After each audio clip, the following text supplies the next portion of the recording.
Class. আমরা এখন থেকে ছোট ছোট স্পেশাল এসবিএ ক্লাস করব। এসবিএ ক্লাসগুলো আমরা এই জন্য করবো কারণ রিসেন্ট সময়ে আমাদের যে নতুন ক্যারিকুলামগুলো আপডেট হয়েছে সেটির ভিতরে এফসিপিএস এবং রেসিডেন্সিতে দুটি পরীক্ষাতে এসবিএ কোশ্চেন থাকবে। এই জন্য এসবিএর জন্য কিছু স্পেশাল ট্রিক্স হচ্ছে, প্রত্যেকটা চ্যাপ্টারে কিছু কি লাইন থাকে, এই কি লাইন থেকেই আমাদের টিচাররা হচ্ছে এসবিএ প্রশ্ন করে থাকে। এখান থেকেই scenario base, clinical story base এবং সিঙ্গেল বেস মোটামুটি এই সেম প্যাটার্নের এই কোশ্চেনগুলো করে থাকে। এই জন্য আমাদের প্রত্যেকটা চ্যাপ্টার বা প্রত্যেকটা সাবজেক্টের কিছু কি লাইন থাকে সেগুলো খুব ভালোভাবে অ্যানালাইসিস করতে হবে। এই জন্য আমরা এখন থেকে এরকম শর্ট এসবিএ ক্লাস নিব। আজকে আমরা জেনারেল প্যাথোলজির 5টা কি লাইনে কথা বলবো।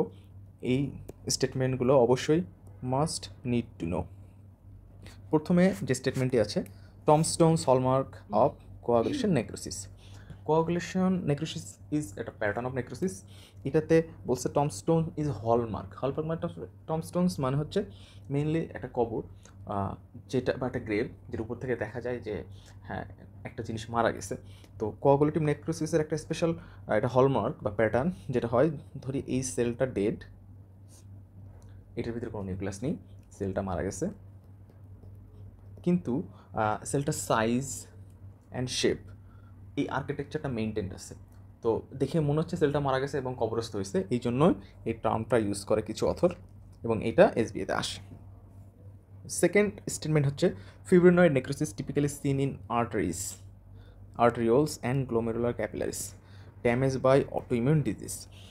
ফিব্রিনয়েড নেক্রোসিস মেইনলি আমাদের ভাস্কুলার চ্যানেলে হয়। এটা মেইনলি অটো ইমিউন রিয়াকশনের কারণে ফিব্রিন ডিপোজিশন হয়। কোথায়? ভাস্কুলার চ্যানেলে। ভাস্কুলার চ্যানেলের মোর পার্টিকুলারলি যদি বলি, arterioles, glomerular capillary and arteries. এটা একটা immune complex issue.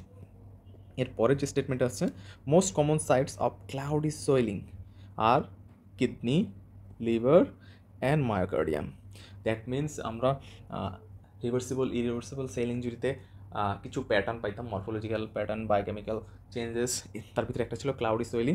Cloudy swelling basically যদি বলি যে এটা একটা সেল হলে একটা বাউন্ডারি অফ সেল, এবং এই সেলের ভিতরে এরকম আমরা দানা দানা দানা দানা কিছু জিনিস দেখতে পাবো। যদি এরকম দেখতে পাই মাইক্রোস্কোপের নিচে, সেটাকে বলে ক্লাউডি সোয়েলিং। এই ক্লাউডি সোয়েলিংয়ের মোস্ট কমন সাইট হচ্ছে কি, kidney, liver and myocardium. Next special statement is hydrophic change or swelling of cell due to increase of water entry is the earliest change seen in reversible cell injury.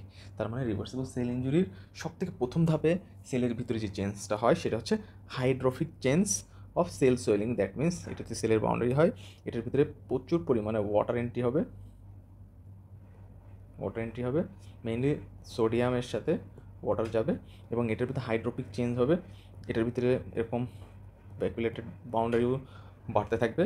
তো এই জিনিসটা হচ্ছে earliest change seen in reversible cell injury. Last statement যেটা আছে, the most common characteristic feature is nuclear pyknosis for apoptosis. আমরা জানি apoptosis is programmed cell death. তো এই প্রোগ্রাম সেল ডেটের সব থেকে most characteristic feature is nuclear pyknosis. Nuclear pyknosis exactly কী হয়? নিউক্লিয়ার শ্রিঙ্ক হয়। যদি এটা একটা সেল ধরি, এটা বাউন্ডারি, এবং এইটার ভিতরে আমরা এইটা যে জিনিসটা দেখতেছি এইটা একটা হচ্ছে নিউক্লিয়াস এবং এটার ভিতরে থাকবে ক্রোমোজোম। যখন অ্যাপোপ্টোসিস হবে, যেটা হবে সেলটার সাইজ একটু চেঞ্জ হবে, শ্রিঙ্ক হবে এবং এই নিউক্লিয়াসটা জাস্ট খুব কনডেন্সড হবে। এটাকে আমরা বলবো নিউক্লিয়ার পিগনোসিস এবং এটা most characteristic feature of apoptosis.